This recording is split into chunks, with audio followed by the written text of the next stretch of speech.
give to one by the name of Abala Wanga, who is calling himself as the city manager. Me, I've never seen any office which somebody is acting as acting capacity for more than 3 years. And I want to urge our governor, Professor Peter Nyang'nyong'o, please, please, please, kindly, the people of Kisumu are suffering. The business community are suffering. Lakini Abala Wanga alisema ya kwamba sisi ni cartels.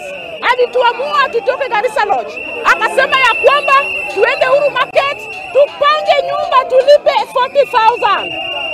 Uhuru Market wamepea cartels. Uhuru Market wamepea wenye wanafanya hapa county government. Hata sasa hivi media mkienda Uhuru Market mtapata kiasi kinafungwa. Kama ni watu wa biashara, mbona wasifungue? Sisi hatuna nafasi popote ambayo tumepewa. Sisi kama watu tuktuk tumekataa maneno ya Abala Wanga.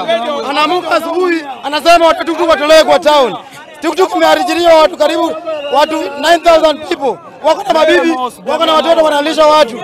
Wanataka tuende wapi? Sisi kama wana tuktuk tumekataa. Until next one.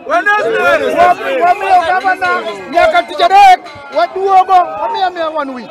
We have given governor 1 week.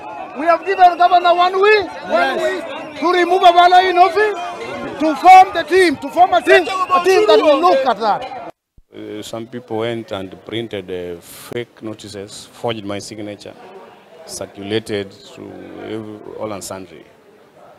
The correct position is that we are opening the Nyamasaria bus park on the 16th, and we are decongesting the current bus park. We are not closing the current bus park, but Nyamasaria bus park is complementing the current bus park. So those who will remain in the current bus park, and those who will go to Molem will go to Molem.